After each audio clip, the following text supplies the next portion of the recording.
Our last resource estimate was just over 250 million ounces, silver equivalent. Since then, we drilled 20,000 meters, cost us roughly $10 million or so.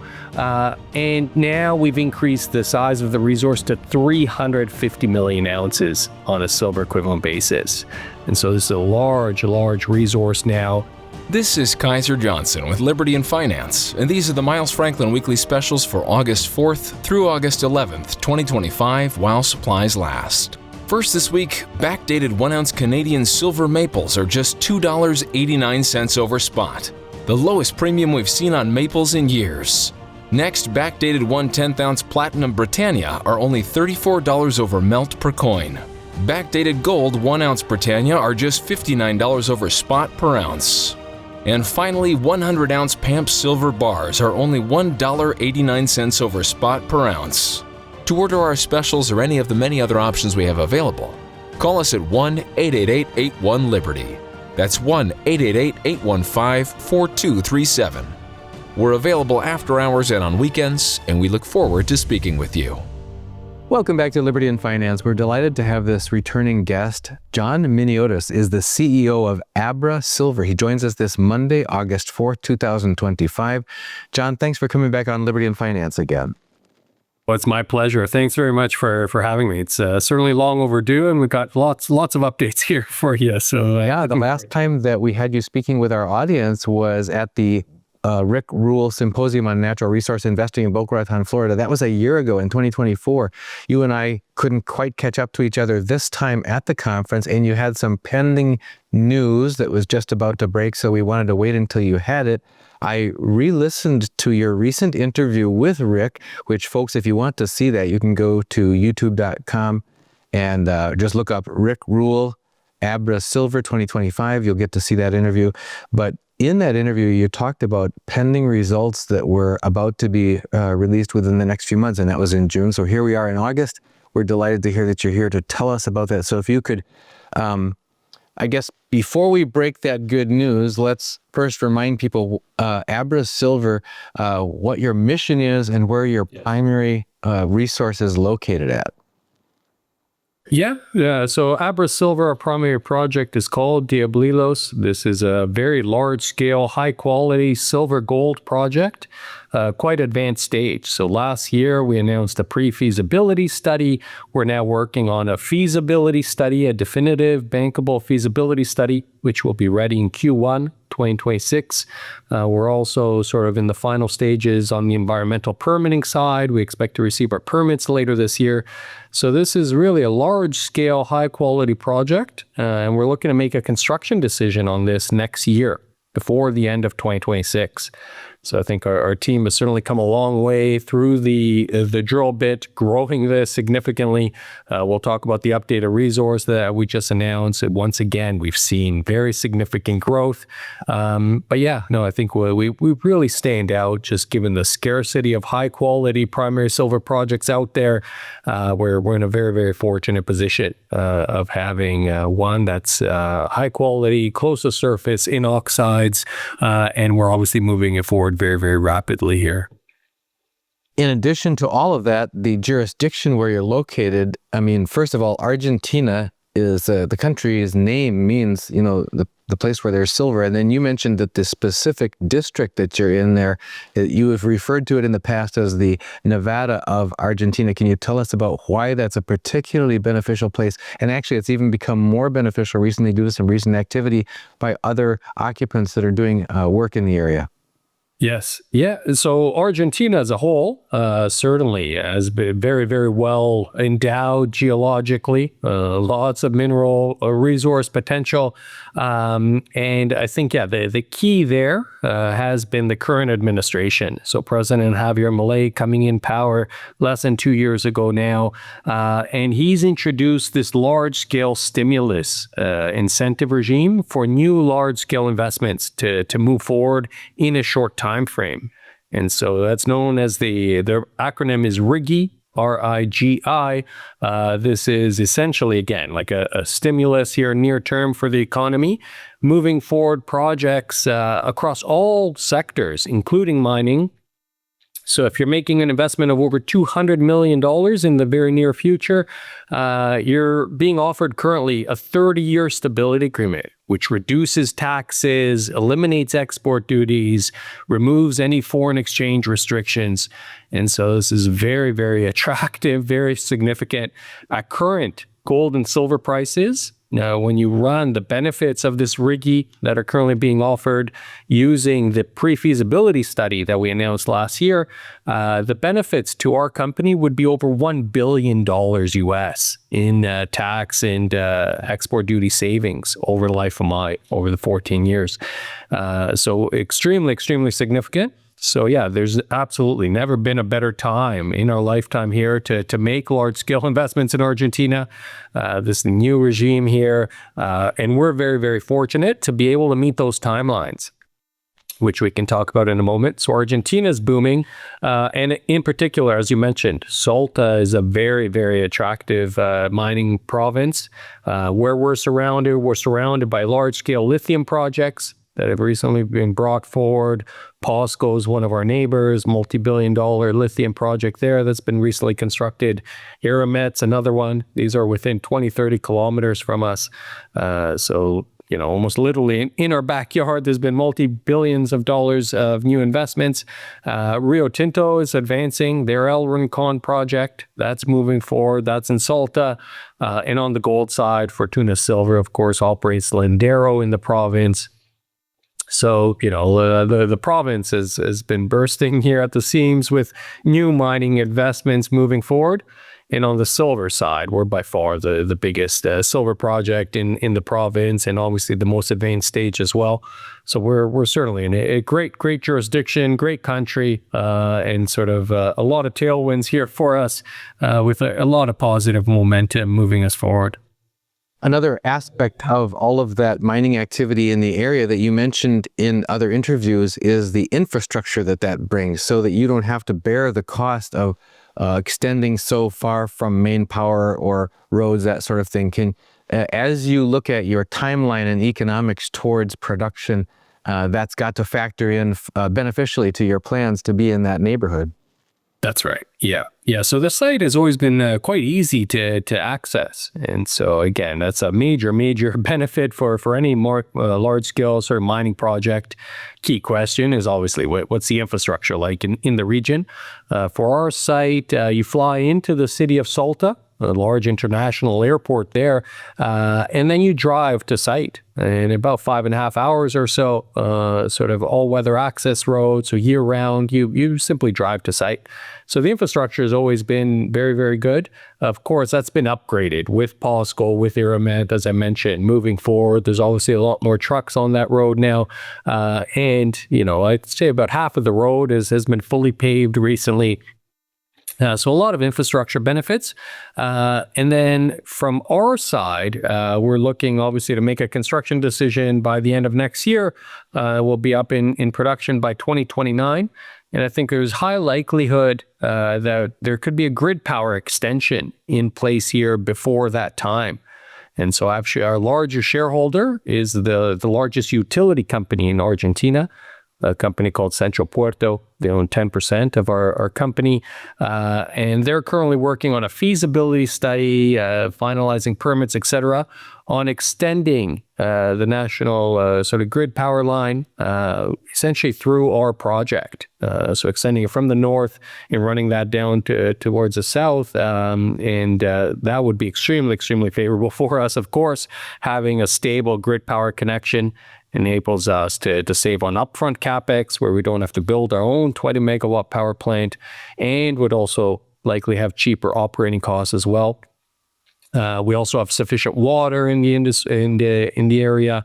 Of course, we already have permits in place, easements in place to use the water. So all of the key ingredients are here for this project to move forward in a very timely fashion, I would say.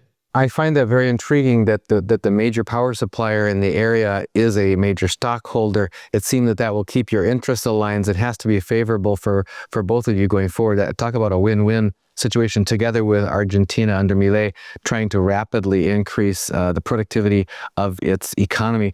Now, you've been tantalizing us with this new resource estimate. In fact, when you interviewed with Rick in June, you already had a recent increase to your resource estimate at that time, which gave you translated that not only from raw numbers into potential impact on shareholder value, and you kept making that connection throughout your other interview. And I think it's really helpful for prospective investors to understand how these things translate. People generally grasp the idea that with metals prices rising in nominal terms, this is going to be a favorable environment for profitability for companies that are entering that space, or at least valuations if they're even becoming a buyout target or whatever. But in this case, help us understand your new numbers that you're looking at and how you see that potentially translating into shareholder value as you have multiple times before in your career. That's right. Yeah, no, I think we're very, very proud of our exploration team, or their track record here of adding a lot of value through the drill bit. And so we've been running the company for just over 5 years now. And every year, as we've announced the updated resource, we've added a significant amount of mineralization at very, very low cash costs. And again, no different this year. And so our last resource estimate was just over 250 million ounces. Silver equivalent. Since then, we drilled 20,000 meters, cost us roughly $10 million or so. And now we've increased the size of the resource to 350 million ounces on a silver equivalent basis. And so this is a large resource now, essentially in the measured and indicated category, 200 million ounces of silver. Plus on top of that, we have 1.7 million ounces of gold. So the economics would be roughly 57% silver, 43% gold. So very, very strong exposure to both those precious metals here. And when you look at the efficiency, once again, of the drill program, we spent roughly, again, $10 million or so on the last exploration campaign. So essentially, for every 12 cents we've spent on exploration, we've added an ounce of silver in the ground. So truly phenomenal rate of return to be finding silver in today's price environment with obviously inflationary pressures or drilling costs have increased. But despite that, I think we're still finding silver for 12 cents an ounce. And that's actually been the average for the last 5 years. I think it's 11 or 12 cents is still the average discovery cost here. So the team's been extremely efficient, building up tonnage. When you look at this last resource upgrade, the key standout was at this high-grade zone that we call Jack. Their tonnage increased by about 150% with the latest drill campaign, and the silver content there grew by about 70% or so. But it was really a broad increase across the board. There are now 5 deposits, all in oxides. So really establishes this project as being very high quality. And again, really standing out here as one of the few primary silver projects that we see moving forward within the next 12 to 18 months towards a construction decision. Another key stat that I found fascinating as a former manufacturing engineer myself is that you've calculated it down to what is the grade that we need to have at surface in order to make it profitability threshold and above that. And then your actual grades that you're talking about just blow that away. Can you help people understand why you're so excited about the grades that you're unearthing? Yeah, so very important point there. So yeah, in terms of the cutoff grades here, so we've, again, with the higher commodity prices, you're able to lower cutoff grades. And I think that's probably going to be the case for most companies as they report updated resources. And so our cutoff grade now, I believe, is about 39 grams per ton of silver equivalent. So anything that grades above 39 grams per ton is economic, that we could process through the 9,000 ton per day plant here, a tank leach plant, and could be profitable. And then essentially anything below that we had previously treated as waste. And now we'll talk about some adjustments, because a lot of that waste material can now likely be processed through a heap leach. But that aside, I mean, the tank leach, everything above 39 grams per ton is looking to be economic here. Our overall grade is about 140 grams per ton. So yeah, orders of magnitude higher than the cutoff grade. And so, I think obviously shows you that we're going to have extremely high margins anywhere near current commodity prices. And so, this is a highly profitable, robust economics here, where, we expect to have a very, very rapid payback. We're now finalizing this new mine plan. It is going, and we're working on a definitive feasibility study, which is going to have updating costs, assumptions, etc. So we'll have all the economics there finalized and announced before the end of Q1. So look out for that feasibility study. But based on even the last report, we announced a pre-feasibility study.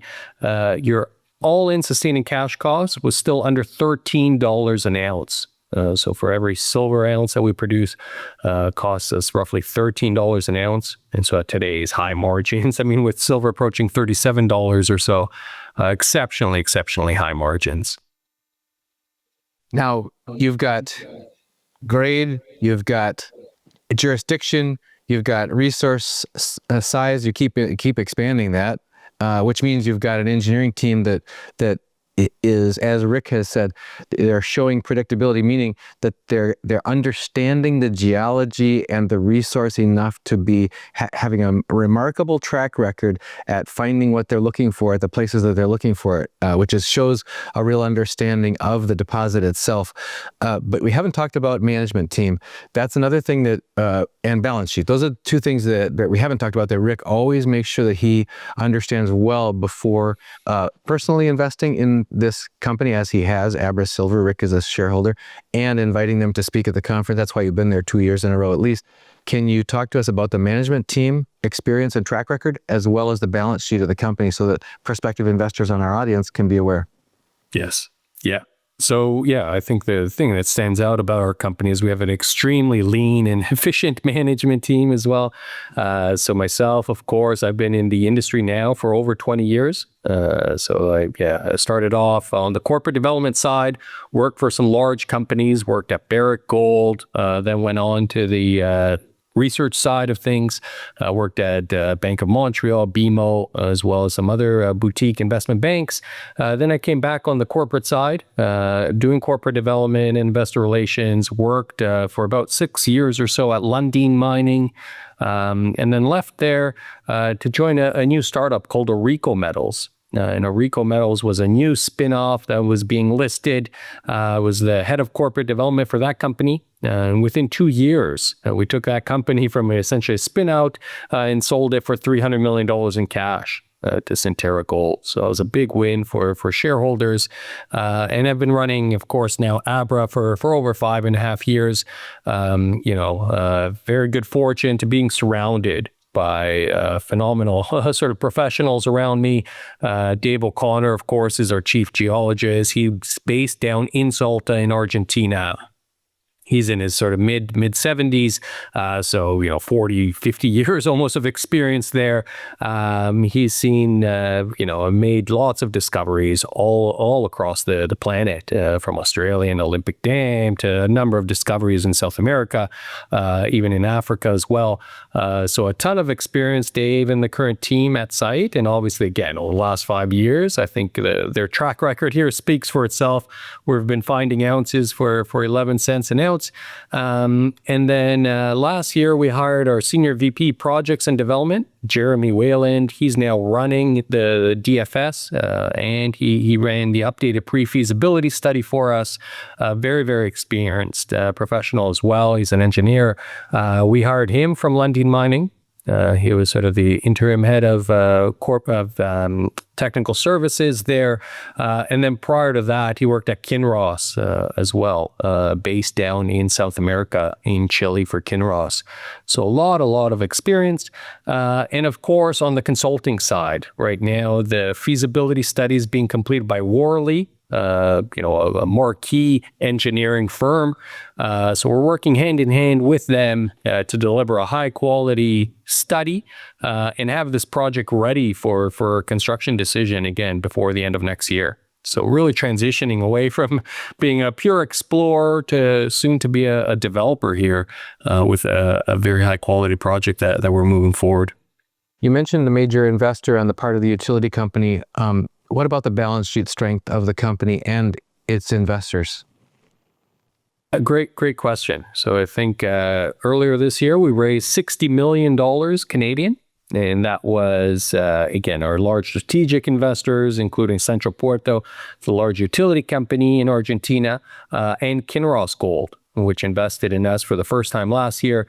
They both participated heavily in that $60 million financing, as well as a number of large-scale institutional investors as well.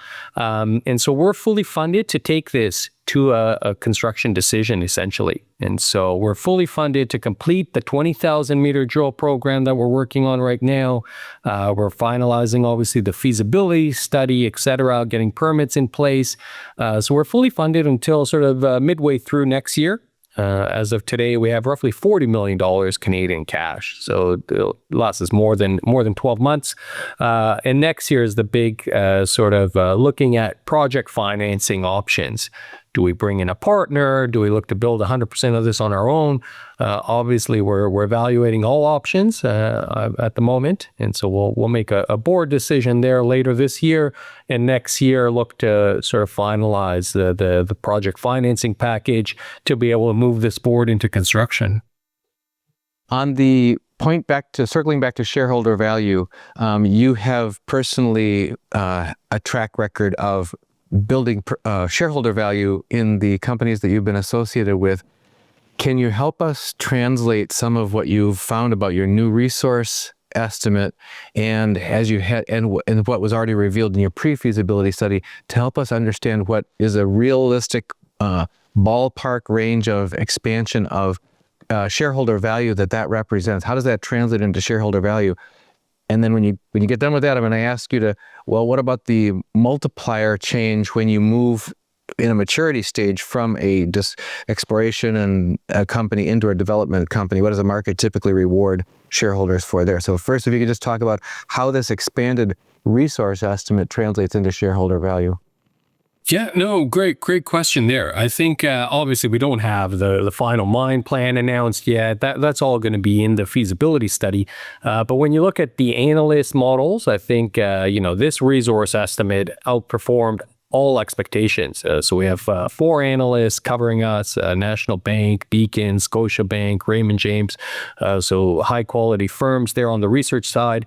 A number of those analysts increased their target price on the back of this resource estimate. So that's obviously a positive sign. And I think what's key here is we added essentially almost 100 million ounces on a silver equivalent basis. But as I mentioned, the vast majority of the tonnage was increased at the Jack deposit, which is high grade, near surface, and will be mined in the early years of the mine plan.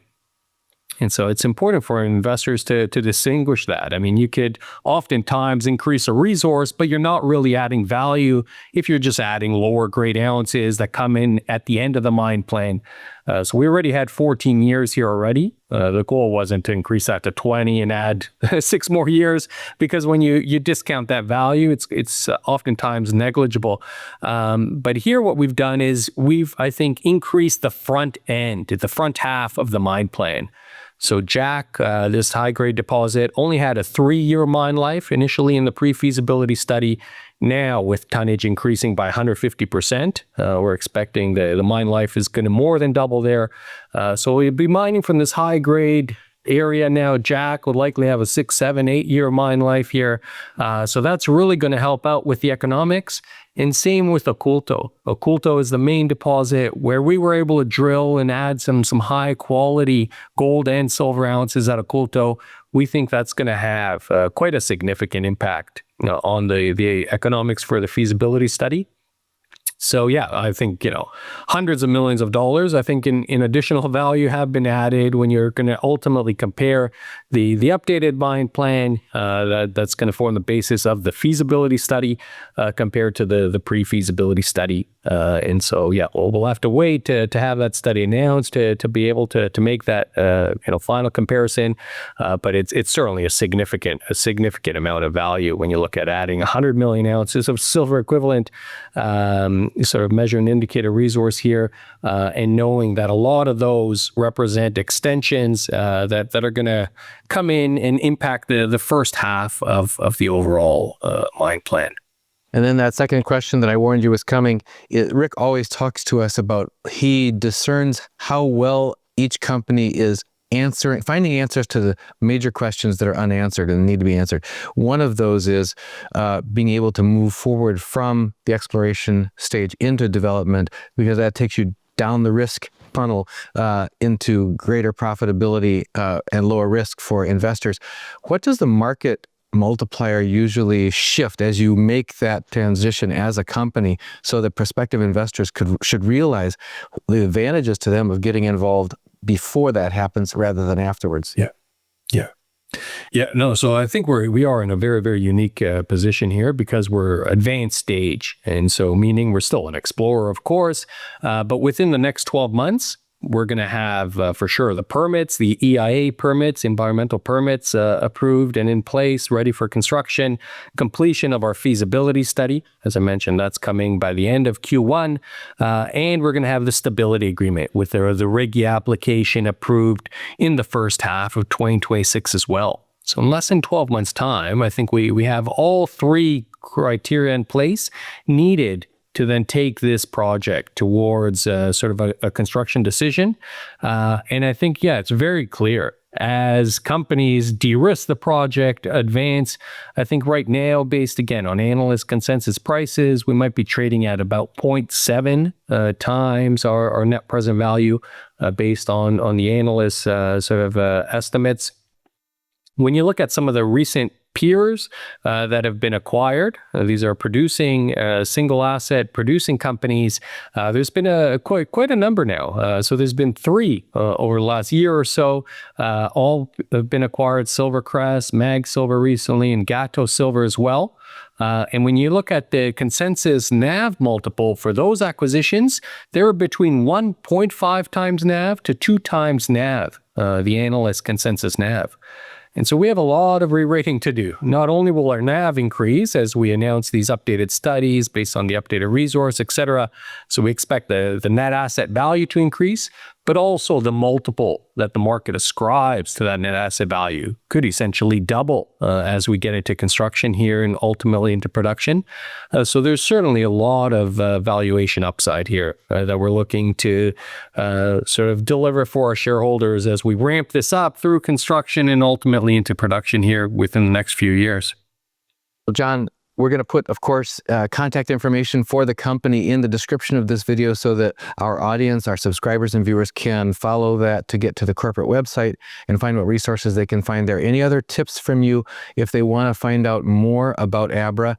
And I've mentioned that we are going to also put a link to the interview that Rick Rule did with you prior to the conference. So that's another thing people can look at. Any other suggestions from you and how people can find out more about the company? Yeah, no, I'm very easy to reach. So our general inbox is info@abrasilver.com. So easy to remember there. And I personally respond to all the investor emails that come through that inbox. So yeah, feel free to ask any questions, reach out at any time. Always happy to have any active discussions with prospective investors. So yeah, no, I think follow us on social media. Our website's a good source of information. And if there's any more specific questions, always happy to speak directly with investors myself. Well, it's been far too long since we had you here with our audience. We'd love to get you back again at your earliest convenience. And folks, if you don't want to miss a single episode with ABRA Resources or any of our other guests, make sure that you're on our free mailing list. Just go to libertyandfinance.com. That's our website. Put in your email address, click submit, confirm on the confirming email, and you'll get 1 email in your inbox per day. It's completely private. We won't share your email address with anyone, and you won't miss a single episode with AbraSilver. We've been speaking with John Miniotis, the CEO of AbraSilver, here on Liberty and Finance. John, just on behalf of all of our viewers and subscribers, thanks for joining us again. My pleasure. Thanks again for having me, Dunnigan.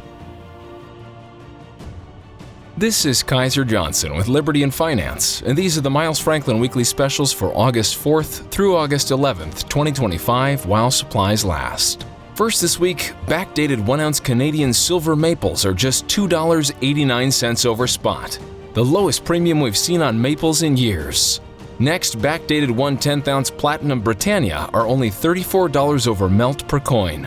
Backdated gold 1 ounce Britannia are just $59 over spot per ounce. And finally, 100 ounce PAMP Silver bars are only $1.89 over spot per ounce. To order our specials or any of the many other options we have available, call us at 1-888-81-LIBERTY. That's 1-888-815-4237. We're available after hours and on weekends, and we look forward to speaking with you.